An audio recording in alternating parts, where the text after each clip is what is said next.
नमस्कार, मैं हूं पीयूष त्रिपाठी और आज हम बात करेंगे किसान आंदोलन की। पहली बात तो यह है कि किसान आंदोलन क्यों पैदा हुआ। हम देखते हैं कि सरकार आए दिन किसानों को सॉफ्ट टारगेट मान करके और बहुत आसानी से किसानों को एक्सप्लॉइट कर देती है।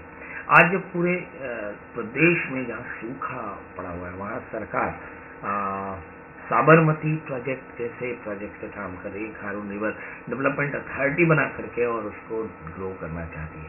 हमें प्रदेश के विकास से कोई ऐतराज नहीं है, मगर ऐतराज है किसानों के शोषण से।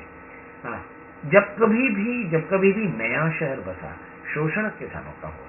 यदि हम शैलेंद्र नगर की बात करें तो आज भी आरडीए में शैलेंद्र नगर में मुआवजा दिया नहीं।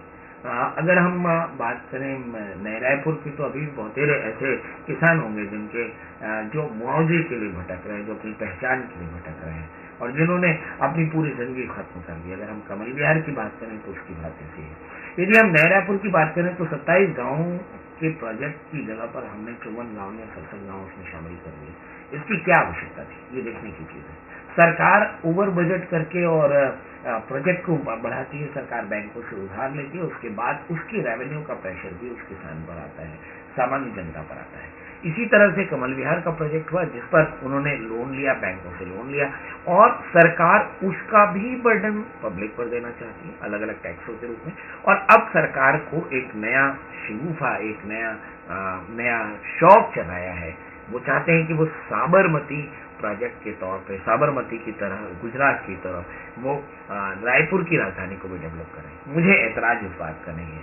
ऐतराज इस बात का है कि हम जिन किसानों को उनकी जगहों से मरहूम करके और महरूम करके और ये प्रोजेक्ट हासिल करेंगे, हमें इस प्रोजेक्ट के इस तरीके पर शिकायत है।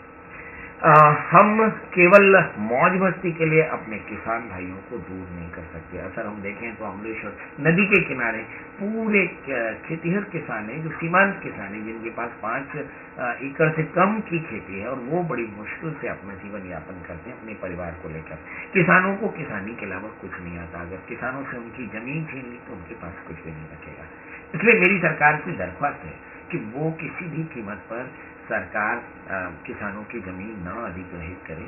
उसे अगर पिकनिक स्पॉट या पर्यटन के रूप में डेवलप करना हो तो उसके लिए दूसरी योजना बनाए। गुजरात और छत्तीसगढ़ की परिस्थितियां एकदम अलग है।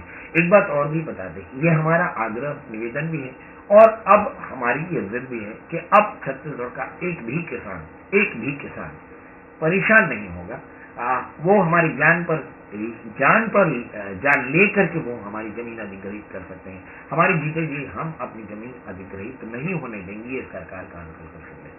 हमने इसके लिए बहुत तैयारियां की हैं। 12 जनवरी को 12 बजे हम अमलेश्वर में अपनी बात कहेंगे और 1000 किसान अपना पत्र लिखकर देंगे कि हम ये जमीन नहीं देने वाले। और सरकार को इस बात को समझ लेना चाहिए कि 80% से ज्यादा किसान नहीं चाहते कि वो जमीन अधिग्रहित हो, तो सरकार इस प्रोजेक्ट को एग्जीक्यूट नहीं कर सकती। सरकार को इस इलाके को पर्यटन के रूप में विकसित करने के लिए दूसरी योजना बनानी पड़ेगी। एक बात और भी महत्वपूर्ण है कि सरकार अगर ये सोचती हो कि हम सरकार के पास जाएंगे तो ये गलतफहमी है।